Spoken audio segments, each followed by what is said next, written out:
A língua dos sábios torna atraente o conhecimento, mas a boca dos tolos derrama insensatez. É bem interessante, aqui estamos em Provérbios capítulo 15, verso 2, e quantas vezes Provérbios apresenta versos sobre a palavra, o falar, a língua. E esse texto é bem interessante, uma pessoa sábia tem ouvintes atentos, né? A língua dos sábios torna atraente o conhecimento. As palavras vêm de uma maneira didática, tranquila, mas aqui diz que a boca dos tolos derrama insensatez, desordem. E como é bom a gente ter assim um conteúdo, né? Para ter um conteúdo, você não pode dar o que você não tem, né? Você tem que ler. Se é a Bíblia, tem que ler a palavra, os comentários, tem que reforçar aí essa questão toda. Se é outra área, você é um professor, um advogado, ao falar, você tem que ter conhecimento. Não dá para dar aquilo que a gente não tem. Se é a palavra de Deus, esse é o programa Reavivados por Sua Palavra aqui da TV Novo Tempo. Nós estamos aqui num novo cenário, estamos gravando na Novo Tempo, pelo menos este momento aqui, o início de Gênesis, já estamos no capítulo 2 de Gênesis, você vai acompanhar a Bíblia toda, hein? Faça planos para estar conosco, ou aqui ou no YouTube. Lá no YouTube nós temos uma família, uma verdadeira família. 300 e tal mil, cada vez que eu falo aumenta, então 300 e poucos mil. Nosso objetivo é chegar a 1 milhão, né? Vamos chegar a 1 milhão. Quanto mais gente estudando a palavra de Deus, colocando-a no coração, isso é melhor, vai melhorar a vida, o mundo, a família, todos nós. Um abraço para você que está no YouTube com a gente, não se inscreveu ainda, é simples, vai lá, se inscreva, dê o seu like, clique no sininho para receber as novidades também. Compartilhe o programa com seus amigos, copie o link, compartilhe, mande aí o capítulo, digo melhor, que estamos estudando hoje. Vamos para o capítulo 2, depois de Deus dar forma, preencher a criação, ele vai para um aspecto bem interessante. Vai falar sobre casamento, vai falar sobre o sábado, ele vai dar dicas importantes sobre a questão de relacionamento com ele. Logo após o intervalo, a gente volta com o capítulo 2 de Gênesis.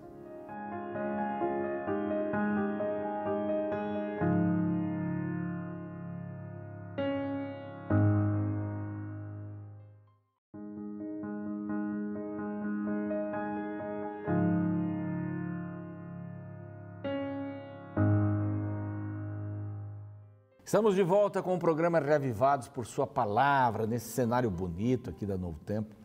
Em breve vou voltar para casa, né? Mas depois a gente volta para cá de novo. Estamos preparando um bonito cenário aí para os próximos meses, aqui fixo. Vai ser muito bom. A pandemia fez a gente mudar um pouquinho o ritmo, acho que você está voltando aos poucos, né? Mas não deixe de ter os cuidados necessários. Ainda precisamos ter alguns cuidados. Questão da vacina, questão da máscara, do álcool gel. Acho que isso nós vamos carregar para sempre, né? Essas lições da pandemia. Mas que Deus possa abençoar você, sua família, nessa situação. A gente está podendo se ver jamais, melhorando aos poucos, né? Estamos felizes por isso. Capítulo 2, então, vem começando aí a partir do 7º dia. Vamos dar um título aqui, as primeiras coisas. O primeiro sábado aparece também o primeiro lar, Adão e Eva. Aparece também a primeira aliança que foi feita e o primeiro casamento. São 4 coisas que a gente pontua aqui nesse capítulo. As primeiras coisas. Então vamos lá, capítulo 2, verso 1. Assim, pois, foram acabados os céus e a terra e o seu exército. Essa palavra exército não quer dizer um exército, né? Tudo aquilo que Deus criou, né? Aquela quantidade de astros, o sol, a lua, tudo aquilo que envolvia a terra, ele formou e preencheu. E agora vem o 7º dia. Não menciona aqui o nome sábado, mas a gente sabe que o 7º dia é o sábado. Há uma ligação em Êxodo sobre o 7º dia e o sábado, o dia do Shabá, o dia do descanso. Nós não podemos desprezar a questão do sábado ligada ao descanso espiritual. Deus não estava cansado aqui. Estou cansado, estou exausto. Foram 6 dias. Não, Deus não se cansa. Deus estava dando uma parada para ensinar uma porção de coisas para a gente aqui. Vamos ler aqui o texto.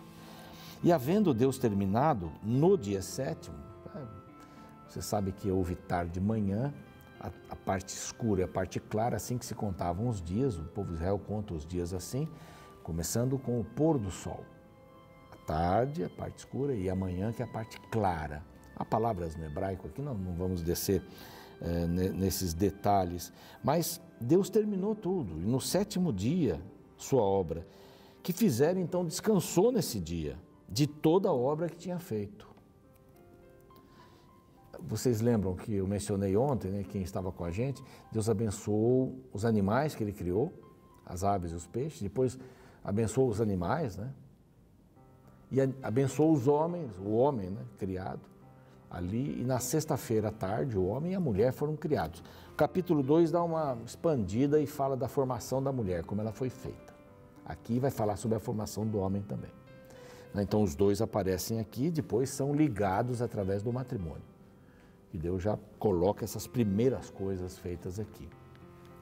Então, seguindo aqui, diz que Ele abençoou o dia 7º e o santificou, porque nele descansou. 3 coisas aqui que a gente já vê. Deus abençoou, Deus santificou e Deus descansou. Esse é um verso muito importante, porque o sábado foi um dia escolhido por Deus para representar uma porção de coisas. É o dia do descanso? É. O dia vamos parar todas as nossas atividades físicas, porque o corpo precisa parar. Deus sabia, Ele fez o corpo. Aqui no verso 7 a gente vai ver como é que o homem foi feito. Não é? Mas Deus sabia exatamente que a gente precisa de um tempo, precisava de um tempo, mesmo o corpo sendo tão perfeito quanto era. Essa ideia, de parar um dia inteiro, ela segue. Em Êxodo aparece o sábado e ele está ligado à criação. Êxodo 20, verso 8, fala do sábado, ligado à criação. Então, o sábado não apareceu em Êxodo, capítulo 20, verso 8, ele apareceu aqui na criação. Deus disse assim, é para parar. Nós vivemos numa vida frenética, não paramos para nada. A gente chama isso de queimar a vela dos dois lados, né? E vela não é de carro, é vela mesmo, essa de iluminar. Se queimar dos dois lados, ela vai rapidamente desaparecer. E nós estamos fazendo isso com a nossa vida. Nós estamos gastando energia mais do que devíamos e não estamos repondo essas energias. Muitas vezes repomos essas energias com o prazer de comer. A gente estava falando aqui no estúdio um pouquinho sobre comida. Comida é uma coisa boa, muito boa, né? A gente gosta de comer, dá prazer comer. Deus colocou essas papilas gustativas para a gente sentir o sabor, para a gente sentir o cheiro, não é? Isso é extraordinário, Deus fez isso, é muito bom comer, mas muitas pessoas descontam nisso, não tem tempo nem para comer direito, né? Mas quando comem excessivamente, porque isso dá prazer, o descanso dá prazer. Eu estava ouvindo uma palestra esses dias, aliás, estava conversando com um amigo que é educador físico, e ele estava me explicando que o maior prazer do exercício, a parte mais importante, aliás, do exercício, é o prazer do descanso. Não assim, que droga, fiz exercício, agora vou parar. Não. Quando você para, você recebe os maiores benefícios daquele exercício que você fez. O corpo começa a absorver o exercício que você fez. A gente precisa dar um tempo até nisso, para o corpo absorver. Quando você come também, aí os nutricionistas dizem que a gente tem que mastigar umas 30 e tal vezes, né? A gente mastiga 2 vezes e engole, mastiga 2 vezes, não tem tempo para nada, para poder saborear bem o alimento. A gente não tem tempo para nada. A gente está numa correria forte, Deus diz assim, pare, estacione. O pastor Nemuel Estina, um abraço para ele, meu amigo, ele escreveu um livro com o título Estacione Aqui, fala sobre o sábado. E é exatamente isso. Um dia para parar. E não foi um dia entre os 7, foi o 7º. Senão ele diria que já lá em Êxodo também, nós vamos passar por Êxodo, e ele falaria isso, mas ele descansou, ele abençoou, ele santificou, ele foi separado, santificar aqui no sentido de separar, de ser separado. Mas não para por aqui, ele cria o primeiro sábado, e vai criar o primeiro lar. Então vamos ver no verso 4, esta é a Gênesis, ou a Gênese do céu e a terra, o princípio do céu e a terra, quando foram criados, quando o Senhor Deus os criou. E aí vem, não havia nenhuma planta do campo na terra, então Deus colocou o homem para lavrar. Não é? Você imagina, sexta-feira, os primeiros momentos, aí, sexto dia da criação, o homem ia lavrar a terra. Deus não fez o homem para ficar ocioso. Não, tem muita gente que não entende bem o mandamento, a gente vai chegar lá no mandamento, né? Mas só descansam num dia, aliás, trabalham num dia e descansam 6, né? Isso não é esse o propósito de Deus, nós estamos quebrando o mandamento também assim, porque a gente tem que trabalhar durante 6 dias. Eu acho incrível as pessoas que, isso era mais comum antigamente, antes de algumas leis, né? A pessoa entrava num serviço e já pedia para ser mandada embora, para ficar X meses sem trabalhar e ganhar do governo. Isso é um absurdo. Que nós não estamos procurando um trabalho, né? A gente procura um emprego, né? Ninguém quer um serviço. E você vê, há muitos pintores, há muitos encanadores, muitos mecânicos, muitos engenheiros, mas você entende que alguns deles são especiais?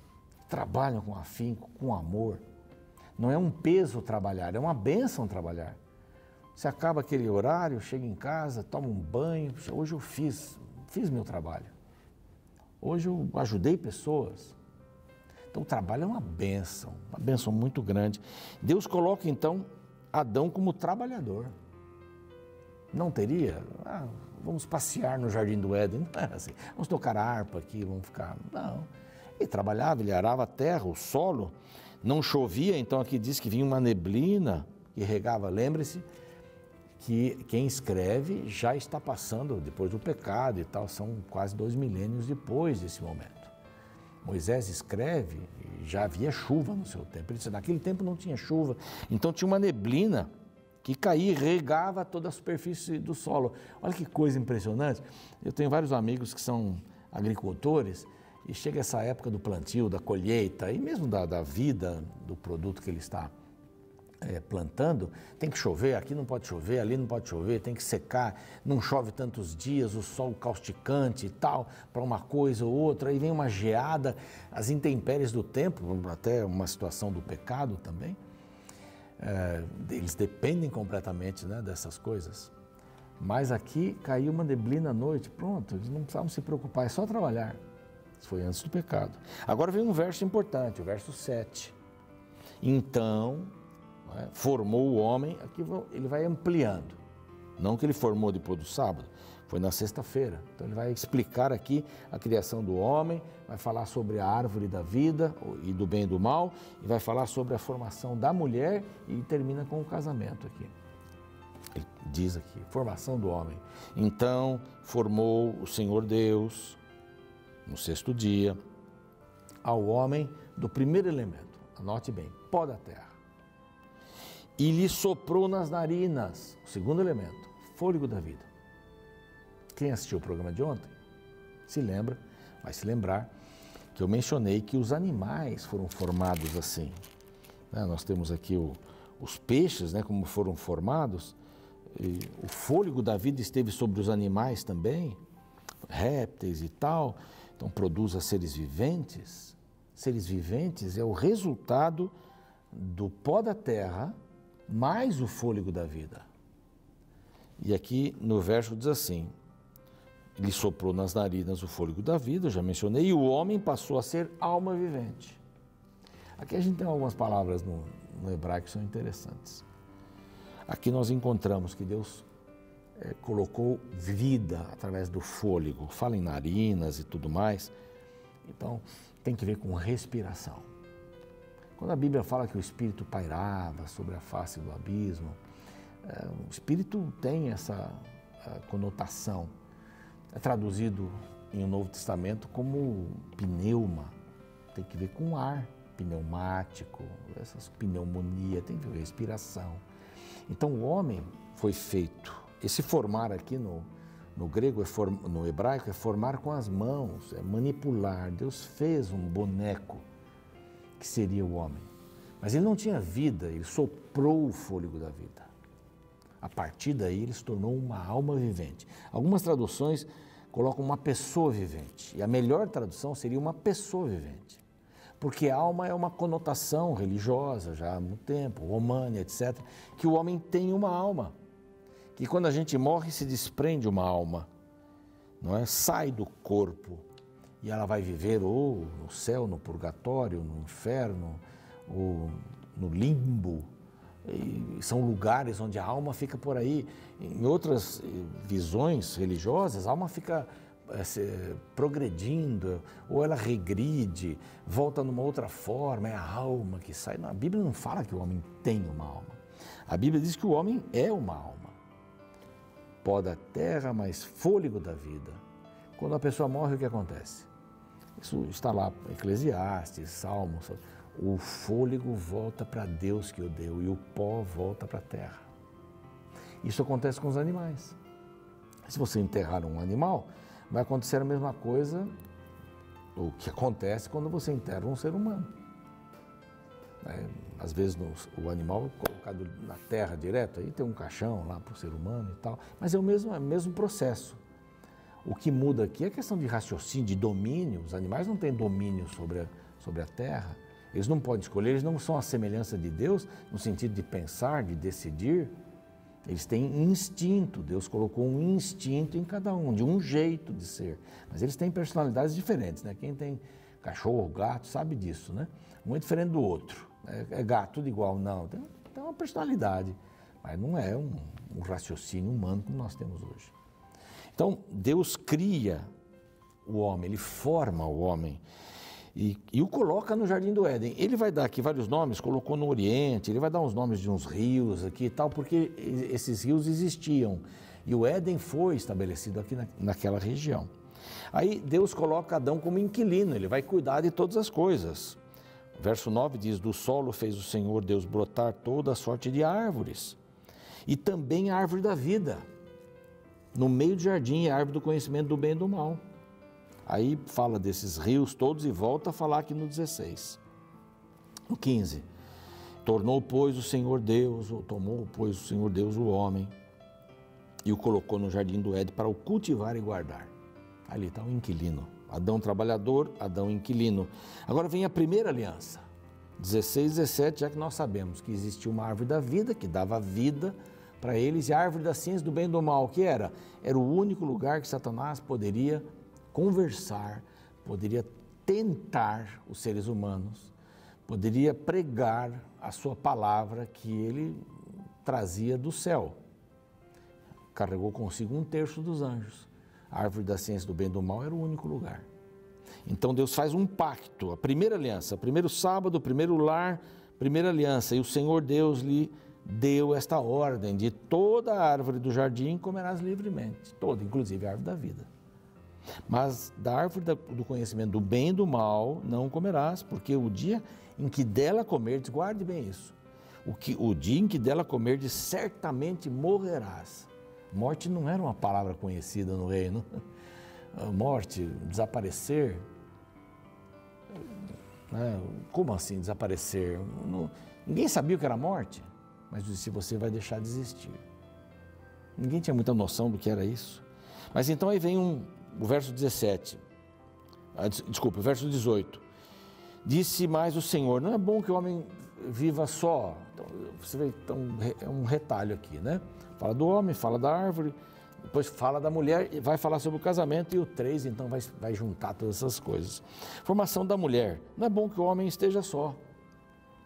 Vou fazer uma auxiliadora que lhe seja idônea, seja real, seja forte para estar com ele. Aí um outro intervalozinho aqui, antes de criar essa companheira, Deus pede para que o homem saia e coloque nomes para os animais que ele tinha feito, que Deus tinha feito. Então até uma brincadeira, né, que Deus pediu para o homem dar o nome sozinho dos animais, senão, se ele tivesse mais alguém ajudando, no caso, a auxiliadora, estaria dando nome até hoje. Mas ele deu o nome sozinho dos animais, para os animais. E aí então o homem, todos os animais estavam ali, etc. e tal, e Deus fez o homem ter um sono profundo, verso 21. o adormeceu e tirou uma das suas costelas. Os ossos são responsáveis pela formação do sangue. E através da costela de Adão, Deus fez a mulher. Então, quando ele acordou e viu o osso dos meus ossos. O osso é a estrutura do corpo, né? Carne da minha carne, verso 23. Essa criação de Deus, Deus fez a mulher, não fez do pé, não fez da cabeça, do osso, fez do centro do corpo.